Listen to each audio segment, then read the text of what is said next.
খেয়াল করে দেখবেন প্রেমিক যুগলদের প্রায়ই দেখা যায় রেস্টুরেন্টে, পার্কে, কিন্তু স্বামী স্ত্রীকে খুব কমই পাবেন।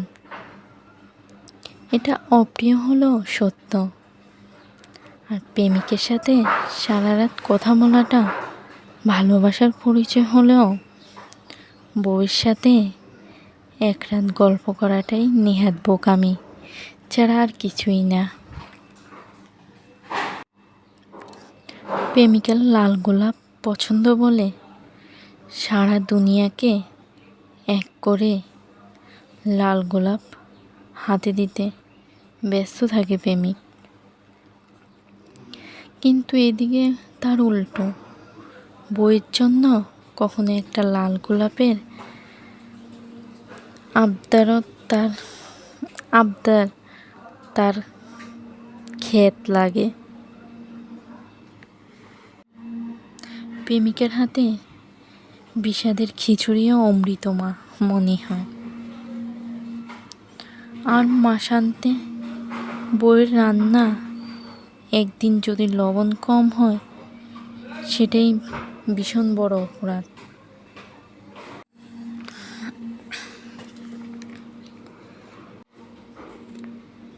সামান্য একটু লবণই তো কম হলো, এর জন্য বউয়ের দোষটা ধরতে ভুল করে নেই। আর প্রেমিকের হাতে খিচুড়ি খেতে না পারলেও ওটা খেয়ে নেবে।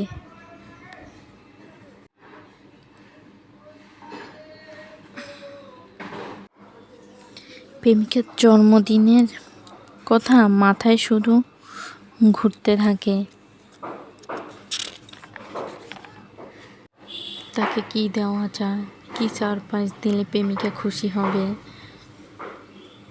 তার মন রাখার জন্য কল্পনা করতে থাকে প্রেমিকাকে জন্মদিনে কি দেওয়া যায়, এটাই তার মাথায় ঘুরপাক করে। আর স্ত্রীর বেলায় হিসাবটা শুধু পাওনার দুয়ারে গিয়েই ঠেকে, এর বাইরে আর কিছুই না।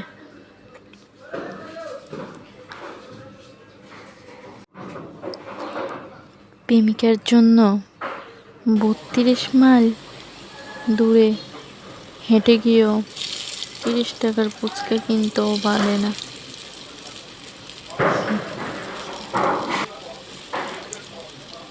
আর স্ত্রীর জন্য মাসে একদিন সময় বের করাটা অপচয় বলে মনে হয়। তখন স্ত্রীর জন্য হাতে সময় থাকে না।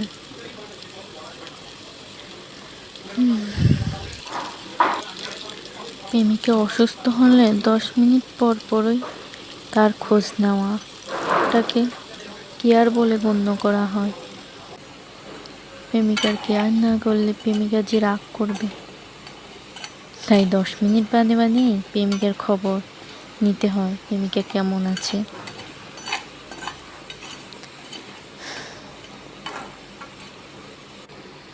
আর স্ত্রী অসুস্থ হলে কেয়ারের প্রয়োজনই হয় না, তখন তার কাছে বিরক্ত মনে হয়।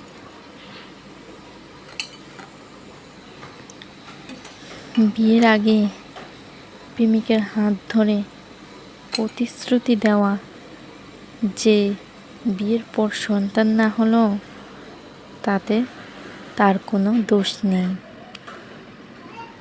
আর বিয়ের পরে ঠিক তার উল্টোটাই হয়।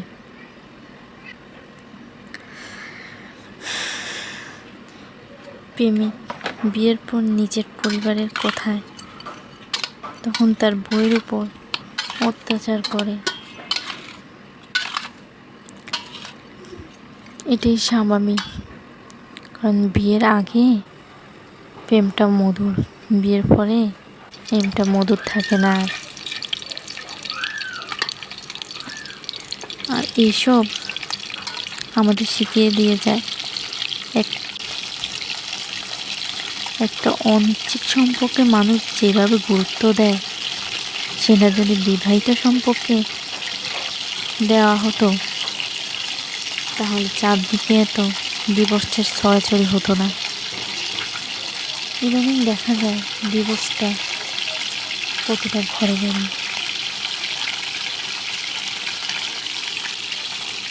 সম্পর্ক টিকিয়ে রাখতে হলে দুজনকে দায়িত্ব নিতে হয়।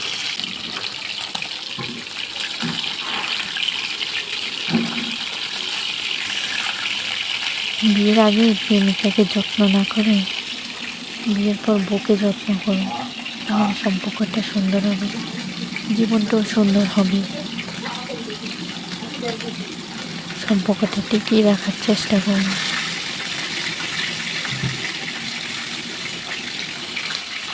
অনেক সম্পর্কে গুরুত্ব না দিয়ে নিজের স্ত্রীকে গুরুত্ব দিন।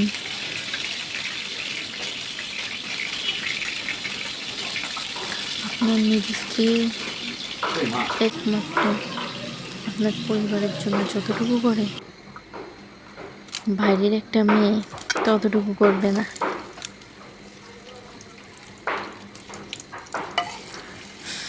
তাই সময় থাকতে মূল্য দিতে শিখুন। চলে যাওয়ার পর তখন খুঁজেও লাভ নেই। আর আমার এই গল্পটা একটা কালেক্ট করা গল্প, আপনাদের সাথে শেয়ার করলাম। ভালো লেগেছে তাই। আপনাদের কেমন লেগেছে তা কমেন্ট বক্সে জানিয়ে দেবেন। আর সবসময় নিজের স্ত্রীকে সম্মান করবেন। স্ত্রী একমাত্র ব্যক্তি যে নিঃস্বার্থে আপনার পরিবারের জন্য কাজ করে যায়, অন্য কেউ এমন করবে না।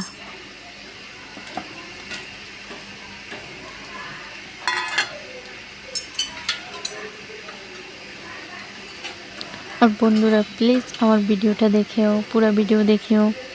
আর আমার ভিডিওটা যদি ভালো লাগে তাহলে অবশ্যই শেয়ার করতে ভুলবে না। তাই লাইক, কমেন্ট, শেয়ার করে দিন।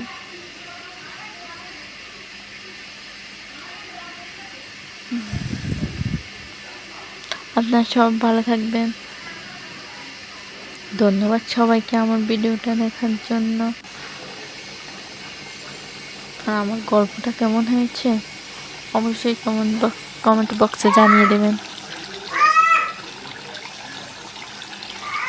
ধন্যবাদ সবাইকে। Tata, bye bye.